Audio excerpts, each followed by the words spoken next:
ngada skong ngu ya ga maru kene konstituensi na mar kampet ya kenikai bencit yu nong mi man kajing kermian shano mentah kijing sa dien ngin ran kong deng kong na ha upra ba deng ba na ha upra may na ba na ha upra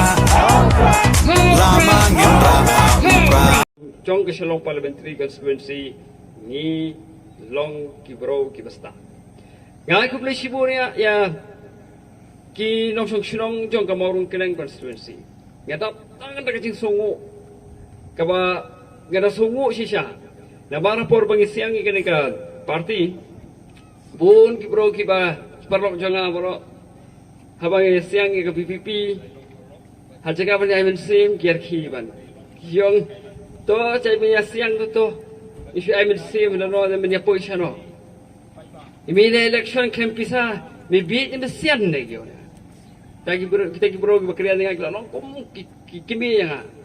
tambah kem sola mundur kum no menyele election klem kepisa tengong ya to ya kata ngamnur benong begini job bet tambah kadai ka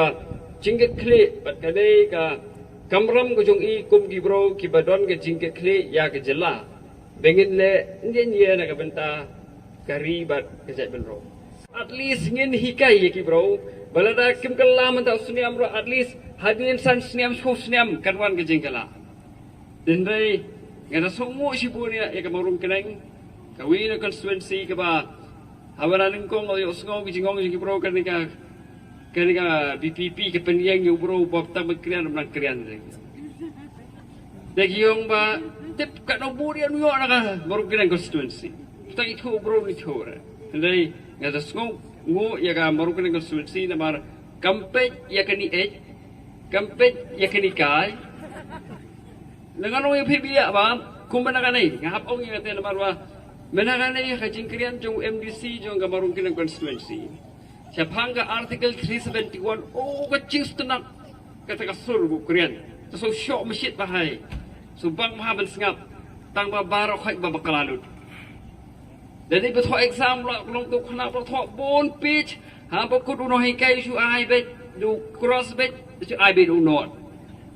Dem semua ipai kalau bapi tu ya bro buskir bet, baru bro bakrian ya kasih hisha bat pijit ben set ya kakam ha bro obade sisa orang ba.